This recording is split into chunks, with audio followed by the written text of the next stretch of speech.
Hello, everybody. My name is Marcelo Hernandez Castillo, and I am the YubaSutter Poet Laureate here doing programming for YubaSutter Arts and Culture. This monthly series in which I interview people, writers from around the country, each month to talk about writing, craft, their books, their writing life. It's going to take a little bit of a different turn today, and I thought I would give a lecture series for those aspiring writers to hear from their poet laureate about some approaches to poetry that I take and that you can take with you. And so I'm a teacher. I teach at St. Mary's College here in California in the Bay Area. I teach in their creative writing program and the graduate program. And first and foremost, I think I see myself as a teacher. And so I would be remiss to not have the opportunity to hold a space of not just informational conversations with other poets, but also my expertise and leaning into what I know and to hopefully impart that on people. And maybe this might be a growing thing. So we'll keep it short today.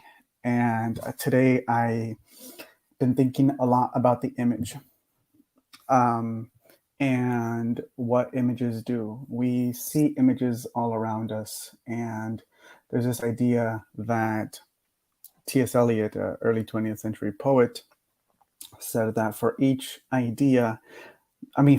image, there's an equal and correlating emotion.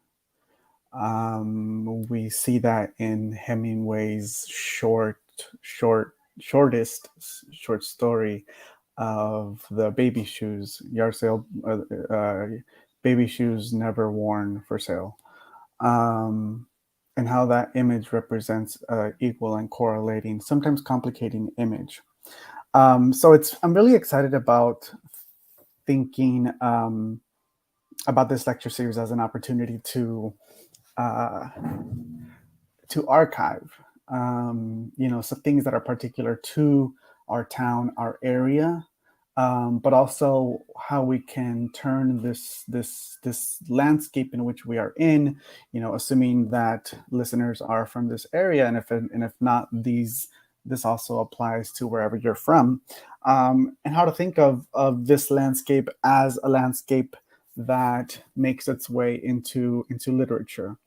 We have, a Pulitzer Prize winner, Gary Soto, who lives an hour from here, up in Nevada City, and 2 hours the other way we have in the Bay Area. But particularly to the Central Valley, the region is probably most famous for the Fresno School of Poets.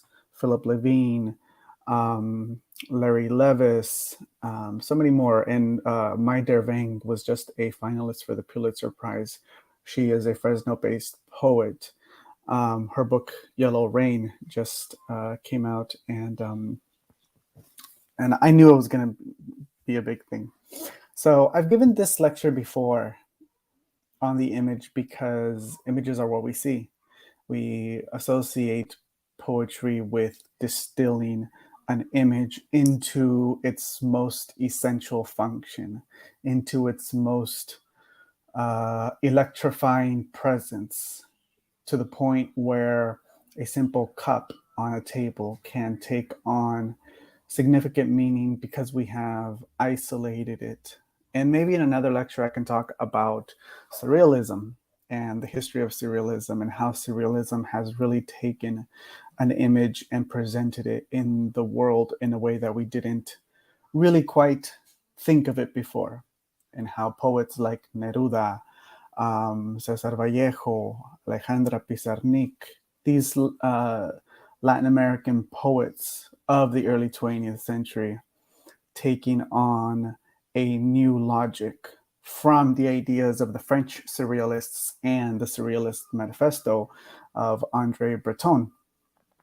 I don't want to get too technical into this because a lot of the times I can get ahead of myself, and with my students, I kind of tend to lecture on and on. So there's no opportunity to stop me for questions, but it would be great if perhaps when people watch this, they can comment on the live stream, and that's where I can maybe respond to questions. And perhaps in the future we could hold it live so that we can have live questions. But I think I want to start with this quote by one of my favorite poets, Robert Hass. He says, "Images haunt. Images are not quite ideas. They are stiller than that. Nor are they always metaphor. They do not say this is that. They say this is," unquote. End quote. And I think that's an interesting point to think about.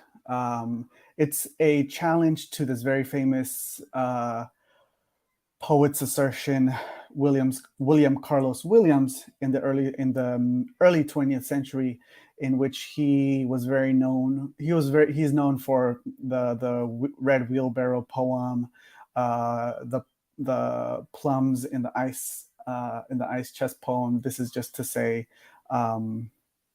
And so he said something along the lines of, "There are no ideas but in things." And so Hass is kind of reversing that and saying, images are not quite ideas. They are stiller than that they don't always have to have ideas behind them. They're not always metaphors, and don't necessarily point to something outside of them, but point to themselves in and of themselves. They say, this is this. So backtracking, what is an image? Images don't have to be visual. When we think of an image, we think of like what we can see, because the word image conjures sight and conjures only what we see. But images are corporeal. Images have to do with each of the five, and some might even say we actually have 7 or 8 senses, which include intuition. But images can be still, quiet, or as loud as a storm. And at the base of it, an image is primal. It is one of the most primal things that we can come up with, perhaps along with music. In poetry, the thing most akin to the distillation of energy is that music provides, that supersedes the particulars of language, probably is the image. An image, as Kim Adenizio and Dorian Lux say, is put simply language that calls up a physical sensation, appealing to us at the level of the 5 senses. It is like being alive twice, is what Louise Glick says. We live through the world once in childhood. The rest is memory. And these memories often exist in images. And again, thinking of images not just by what you see, but by what you can taste, by what you can hear, by what you can smell, feel. Taste, touch, smell, feel, insight. Yeah. So we're translating the world through each of our 5 senses. To describe something well is immensely difficult, and to allow things to stand on their own without the necessity to explain them is even more difficult. So if we're moving through a poem only through its images and the physical sensations that it evokes in us, then we're moving through the poem as if we're moving through ourselves, and we're getting to know ourselves and our bodies better, which kind of leads me to my first point.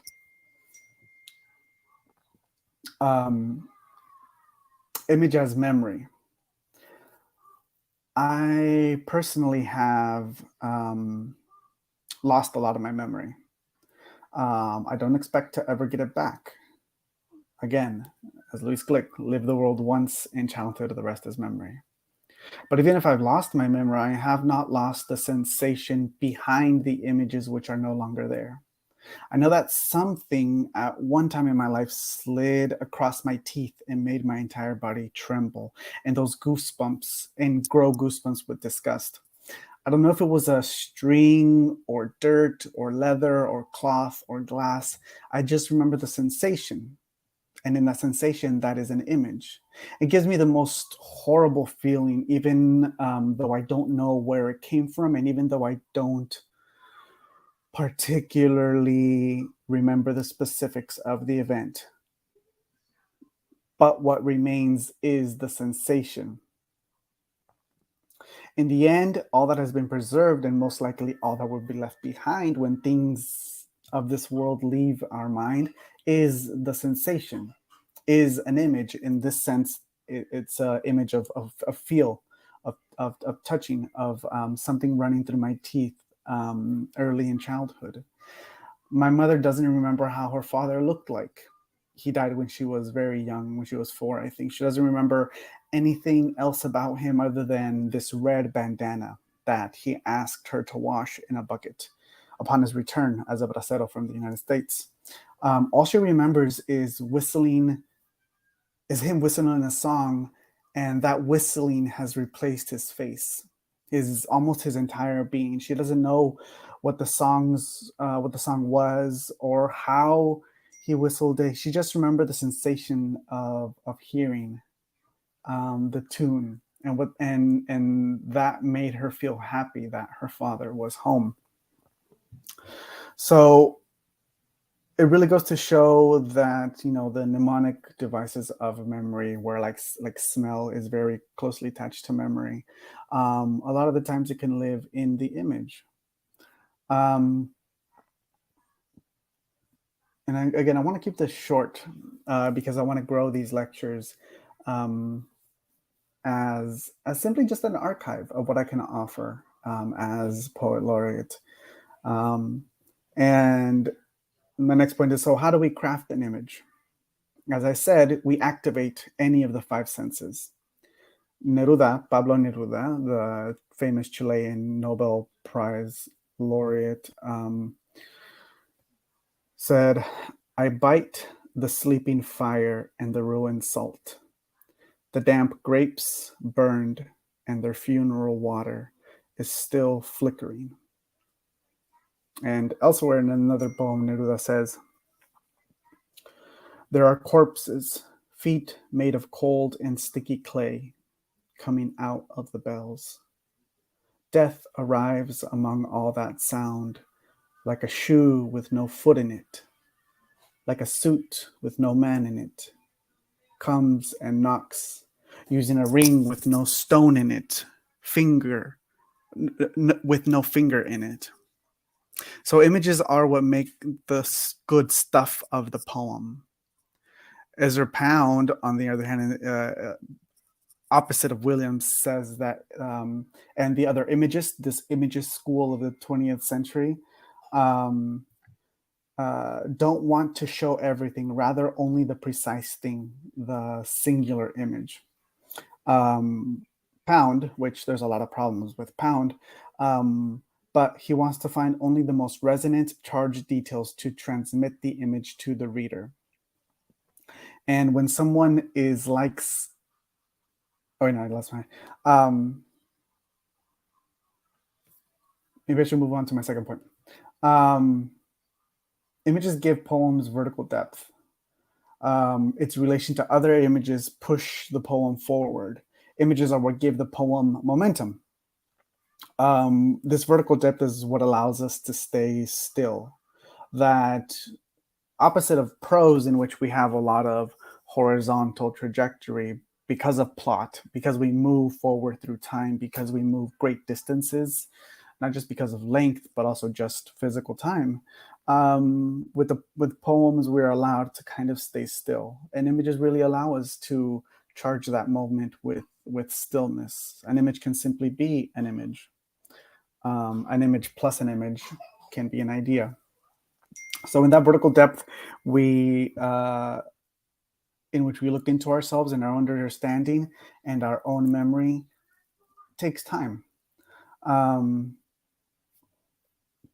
I'm thinking of this silence is like a single piano key that is struck, and the silence after is the image. You still feel the residue of that vibration in the depths of your stomach, that at any moment it can erupt almost into laughter, insight, or wonder, but the note is no longer there. We had the image, we had the singular note, but there's a vibration that continues on afterwards. And then after an image is encountered, um, it is like that silence after the piano key, which isn't really silence. It's the memory of that key. It's something else. Our memory perhaps carrying the note long after it has actually ended. Being conscious of time. I want to keep this to like 20 minutes. These are brief but intense lectures. Again, going back to Haas, one of my favorite poems in the ending of Meditation at Lagunitas. Well, it begins in the beginning. It says, the clown-faced woodpecker, again, that very specific image of the clown-faced woodpecker, probing the dead sculpted trunk of that black birch. And so thinking about the verb of probing, not just a trunk, but a dead and sculpted trunk, and not just a birch, but of that particular black birch, is, by his presence, some tragic falling off from a first world of undivided light. Or the other notion that because there is in this world no one thing to which the bramble of blackberry corresponds, a word is elegy to what it signifies. And the poem ends with simply 3 words: blackberry, blackberry, blackberry.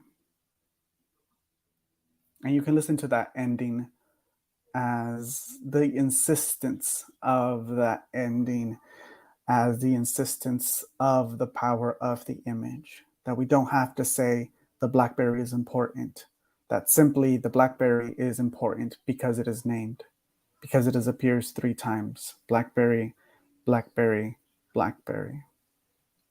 And in some poems, we stay longer with that image than others. The late C.D. Wright, sorry, let me put my phone on do not disturb, because it's it's finals week for me right now at St. Mary's, and so I'm working on finishing all my thesis works, and graduate students are defending oral defenses. So it's a very busy week. So C.D. Wright writes in her poem with a dozen cherries on a ledge, a woman sweeping moths from a corner, straw coming out of the broom in handfuls, the violently blue sky.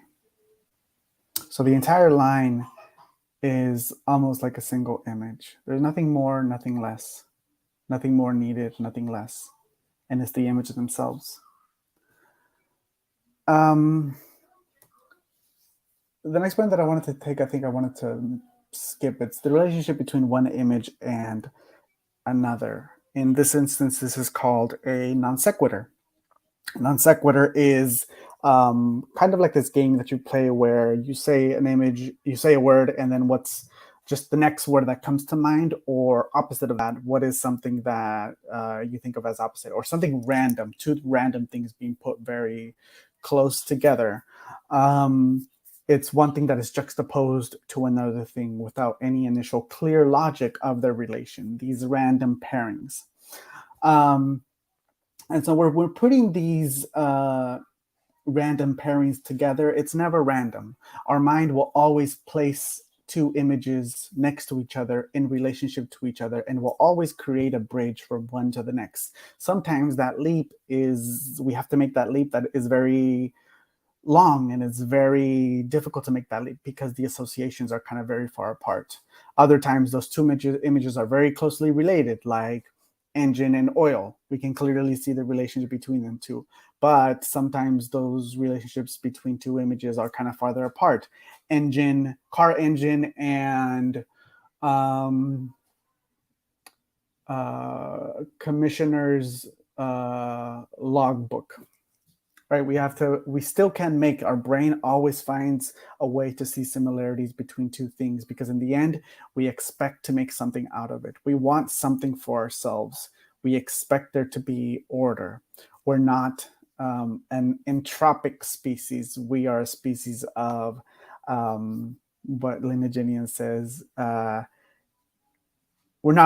we're the opposite of a species of entropy. We don't want chaos. Our mind always creates order and always creates the shortest distance between two things, which is why all of these like illusion tricks, we have all of these illusion tricks, because our mind is trying to make sense of the images that are in front of us. So just as we find how to connect things, we are finding ways in how they can also create a narrative.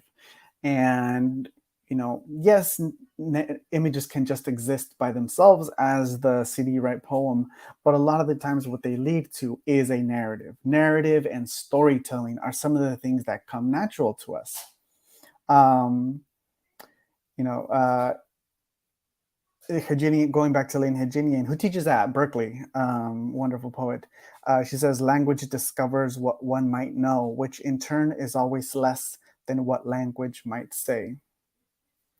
And it is these stories of when things are put together that a story arrives. This distance between images.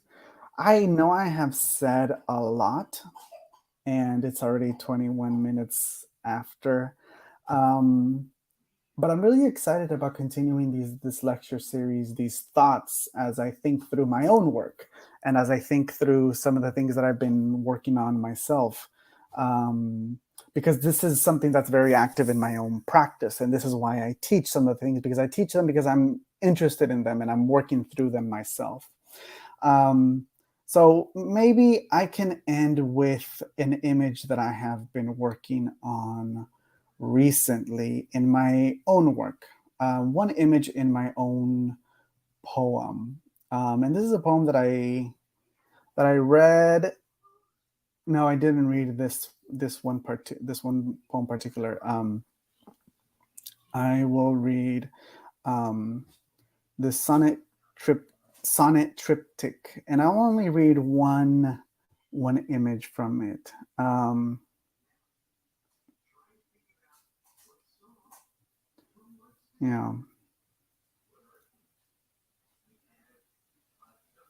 And I think it's one that I borrow. It's a line borrowed from Emily Dickinson. And so it says, Dickinson said, to make a prairie, it takes a clover and one bee and reverie. And so I added that in my poem because I'm really fascinated about how something as large and as almost abstract, almost absurd in its function, in its presence as a prairie, can be made up of one clover and one bee. How one clover and one bee, the distillation of that image can be a stand-in for the largeness, the sublime nature of something as large as a prairie, something that extends far beyond our vision. And with that, I think I'll end this lecture series for today. I hope to, like I said, I hope to maybe have a series that continues in this vein. I hope you enjoyed it. I hope I wasn't too dense or too getting too geeky, nerdy on terminology. But if there's anything that you would like for me to clear up or maybe expand on, maybe you can write them in the comments, and I'll take a look at them on the different platforms and address them. But I really enjoyed this. I hope you enjoyed it too. Please check out YubaSutterArts&Culture's programming calendar of events. They have a lot of things coming up, especially for the summer. The Mariachi Bonitas event was this last Friday. It was wonderful. I was there. It was really packed. And the arts are alive. Thank you again all for tuning in, and I will see you all next month.